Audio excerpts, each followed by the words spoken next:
की विधि।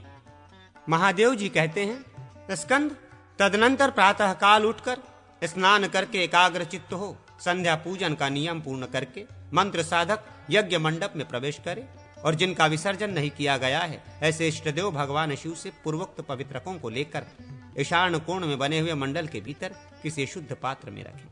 तत्पश्चात देवेश्वर शिव का विसर्जन करके उन पर चढ़ी हुई निर्माल्य सामग्री को हटाकर पूर्ववत शुद्ध भूमि पर 2 बार आल्हिक कर्म करें। फिर सूर्य, द्वारपाल, दिक्पाल, कलश तथा भगवान ईशान शिव का शिवाग्नि में विशेष विस्तार पूर्वक नैमित्तिक की पूजा करें। फिर मंत्र तर्पण और अस्त्र मंत्र द्वारा 108 बार प्रायश्चित होम करके धीरे से मंत्र बोलकर पूर्णाहुति कर दे। इसके बाद सूर्य देव को पवित्रक देकर आचमन करें। फिर द्वारपाल आदि को, दिक्पालों को, कलश को और वर्धनी आदि पर भी पवित्रक अर्पण करें। तदनंतर भगवान शिव के समीप अपने आसन पर बैठकर आत्मा, गण, गुरु और अग्नि को पवित्रक अर्पित करें। उस समय भगवान शिव से इस प्रकार प्रार्थना करें, देव, आप काल स्वरूप हैं। आपने मेरे कार्य के विषय में जैसी आज्ञा दी थी उसका ठीक ठाक पालन न करके मैंने जो विहित कर्म को क्लेश युक्त त्रुटियों से पूर्ण कर दिया है अथवा आवश्यक विधि को छोड़ दिया है या प्रकट को गुप्त कर दिया है, वो मेरा किया हुआ क्लिष्ट और संस्कार शून्य कर्म इस पवित्र आरोपण की विधि से सर्वथा अक्लिष्ट परिपूर्ण हो जाए। शंभो, आप अपनी ही इच्छा से मेरे इस पवित्र द्वारा संपूर्ण रूप से प्रसन्न होकर मेरे नियम को पूर्ण कीजिए। मुमुक्षु पुरुषों के लिए आत्म तत्व, विद्या तत्व और शिव तत्व के क्रम से मंत्रोच्चारण पूर्वक पवित्रक अर्पित करने वाला विधान है तथा भोगाभिलाषी पुरुष क्रमशः शिव तत्व, विद्या तत्व और आत्म तत्व के अधिपति शिव को मंत्रोच्चारण पूर्वक पवित्रक अर्पित करे, उसके लिए ऐसा ही विधान है। मुमुक्षु पुरुष स्वाहांत मंत्र का उच्चारण करे और भोगाभिलाषी पुरुष नमोह मंत्र का उच्चारण करे। स्वाहांत मंत्र का स्वरूप इस प्रकार है, स्वाहा की जगह नमः पद रख देने से ये ही मंत्र भोगाभिलाषियों के उपयोग में आने वाले हो जाते हैं, परंतु इनका क्रम ऊपर बताए अनुसार ही होना चाहिए। गंगावतारक अर्पण करने के पश्चात हाथ जोड़कर भगवान शिव से इस प्रकार प्रार्थना करें, परमेश्वर, आप ही समस्त प्राणियों की गति है, आप ही चराचर जगत की स्थिति के हेतुभूत अथवा लय के आश्रय हैं। आप संपूर्ण भूतों के भीतर विचरते हुए उनके साक्षी स्वरूप से व्यवस्थित है। मन, वाणी और क्रिया द्वारा आपके सिवा दूसरी कोई मेरी गति नहीं है। महेश्वर, मैंने प्रतिदिन आपके पूजन में जो मंत्रहीन, क्रियाहीन, द्रव्यहीन तथा जप, होम और अर्चन से हीन कर्म किया है, जो आवश्यक कर्म नहीं किया तथा जो शुद्ध वाक्य से रहित कर्म किया है, वो सब आप पूर्ण करें। परमेश्वर, आप परम पवित्र हैं। आपको अर्पित किया हुआ ये पवित्र समस्त पापों का नाश करने वाला है। आपने सर्वत्र व्याप्त होकर इस समस्त चराचर जगत को पवित्र कर रखा है। देव, मैंने व्याकुलता के कारण अथवा अंग वैकल्य दोष के कारण जिस व्रत को खंडित कर दिया है, वो सब आपकी आज्ञा रूप सूत्र में गूंथ कर एक अखंड हो जाए।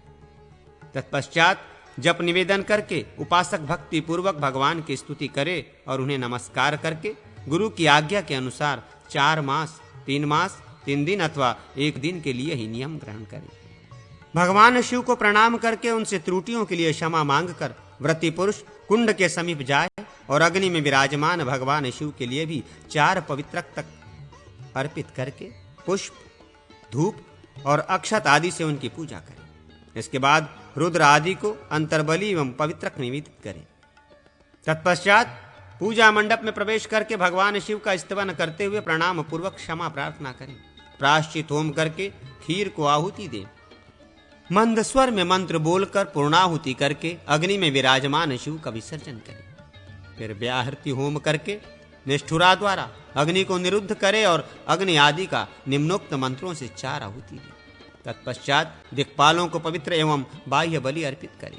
इसके बाद सिद्धांत ग्रंथ पर उसके बराबर का पवित्रक अर्पित करें। पूर्वोक्त व्याहति होम के मंत्र इस प्रकार हैं, ओम हां भू स्वाहा, ओम हां भूम स्वाहा, ओम हां स्वसाहा, ओम हां भूभर्व स्वाहा। इस प्रकार व्याहृतियों द्वारा होम करके अग्नि आदि के लिए 4 आहुतियां देकर दूसरा कार्य करें। इन 4 आहुतियों के मंत्र इस प्रकार हैं, ओम हां अग्नये स्वाहा, ओम हां सोमाय स्वाहा, ओम हां अग्नि सोमाभ्याय स्वाहा, ओम महाअग्नये स्विष्ट कृते स्वाहा। फिर गुरु की शिव के समान वस्त्राभूषण आदि विस्तृत सामग्री से पूजा करें। जिसके ऊपर गुरुदेव पूर्ण रूप से संतुष्ट होते हैं, उस साधक का सारा वार्षिक कर्मकांड आदि सफल हो जाता है, ऐसा परमेश्वर का कथन है। इस प्रकार गुरु का पूजन करके उन्हें हृदय तक लटकता हुआ पवित्र धारण करावें और ब्राह्मण आदि को भोजन कराकर भक्ति पूर्वक उन्हें वस्त्र आदि दें। उस समय ये प्रार्थना करें कि देवेश्वर भगवान सदाशिव इस दान से मुझ पर प्रसन्न हो। फिर प्रातः काल भक्ति पूर्वक स्नान आदि करके भगवान शंकर के श्री विग्रह से पवित्रकों को समेट लें और 8 फूलों से उनकी पूजा करके उनका विसर्जन कर दें। फिर पहले की तरह विस्तार पूर्वक नित्य नैमित्तिक पूजन करके पवित्रक चढ़ाकर प्रणाम करने के पश्चात अग्नि में शिव का पूजन करें। तदनंतर अस्त्र मंत्र से प्रायश्चित होम करके पूर्णाहुति दे। भोग सामग्री की इच्छा वाले पुरुष को चाहिए कि वो भगवान शिव को अपना सारा कर्म समर्पित करे और कहे, प्रभो आपकी कृपा से मेरा ये कर्म मनोवांछित फल का साधक हो।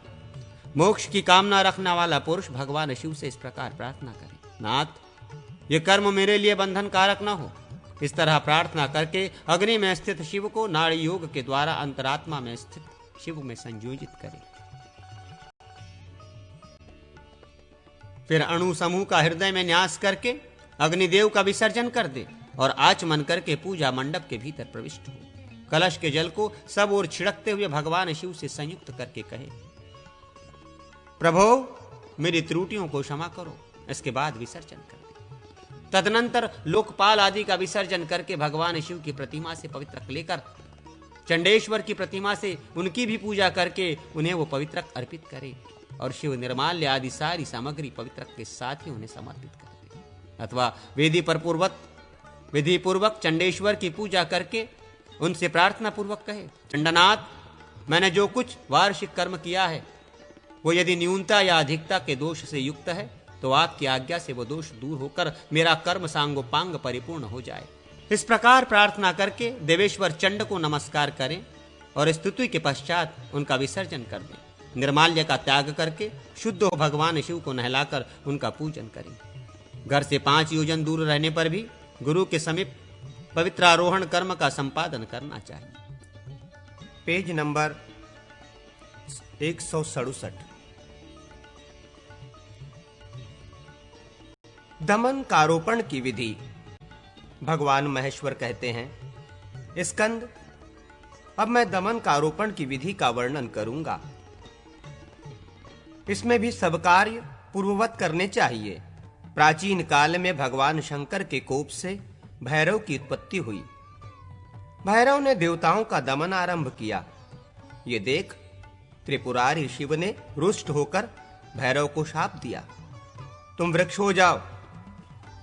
फिर भैरव के क्षमा मांगने पर प्रसन्न हो भगवान शिव बोले, जो मनुष्य तुम्हारे पत्रों द्वारा पूजन करेंगे अथवा तुम्हारी पूजा करेंगे उनका मनोवांछित फल पूरा होगा। उनकी इच्छा किसी तरह अपूर्ण नहीं रहेगी। सप्तमी या त्रयोदशी तिथि को मंत्रवेत्ता पुरुष संहिता मंत्रों से दमनक वृक्ष की पूजा करके उसे भगवान शंकर के वाक्य का स्मरण दिलाते हुए जगावें। हर प्रसाद संभवुत त्वमत्र सन्निधि भव शिव कार्य समुद्देश्य नेतवोसि शिवाग शिव कार्य समुद्देश्य नेतवोसि शिवाज्ञा। दमनक तुम भगवान शंकर के कृपा प्रसाद से प्रकट हुए हो, तुम यहाँ सन्निहित हो जाओ। भगवान शिव की आज्ञा से उन्हीं के कार्य के उपदेश से मुझे तुम्हें अपने साथ ले जाना है। घर पर भी उस वृक्ष को आमंत्रित करें और सायंकाल में अधिवासन कर्म संपन्न करें। विधि पूर्वक सूर्य, शंकर और अग्निदेव की पूजा करके इष्ट देवता के पश्चिम भाग में मिट्टी के साथ संयुक्त करके उस वृक्ष की जड़ को स्थापित करें। वामदेव मंत्र अथवा शिरो मंत्र से उस मंत्र की नाल तथा आंवले का फल उत्तर दिशा में रखें। उसके टूटे हुए पत्र को दक्षिण में तथा पुष्प और धावन को पूर्व में स्थापित करें। ईशान कोण में एक दोने में उसके फल और मूल को रखकर भगवान शिव का पूजन करें। उस वृक्ष की जड़, नाल, पत्र, फूल और फल इन 5 अंगों को अंजलि में लेकर आमंत्रित करते हुए सिर पर रखें और इस प्रकार कहें, देवेश्वर मैं आज आपको निमंत्रित करता हूं। कल प्रातः काल मुझे तपस्या का लाभ लेना है।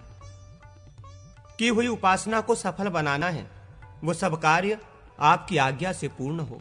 तत्पश्चात पात्र में रखे हुए शेष पवित्रक को फूल मंत्र से ढककर प्रातःकाल स्नान करने के पश्चात जगदीश्वर शिव का गंध पुष्प आदि से पूजन करें। तदनंतर नित्य नैमित्तिक कर्म करके दमनक से पूजन करें। शेष दमनक को अंजलि में लेकर उपरोक्त इन 4 मंत्रों द्वारा दमनक चढ़ाकर शिव का पूजन करना चाहिए। तदनंतर दमनक की चौथी अंजलि लेकर ओम हौ महेश्वराय मखम पुरय पुरय शूलपाणाय नमः इस मंत्र के उच्चारण पूर्वक भगवान शिव को अर्पित करें। इस प्रकार शिव और अग्नि की पूजा करके गुरु की विशेष रूप से अर्चना करते हुए प्रार्थना करें। भगवान, मैं दमनक द्वारा पूजन कर्म में जो न्यूनता या अधिकता कर दी गई है वो सब आपकी कृपा से परिपूर्ण हो जाए। इस रीति से दमनकारोपण कर्म का संपादन करके मनुष्य चैत्रमास जनित संपूर्ण फल को पाता है और अंत में स्वर्ग लोक को जाता है।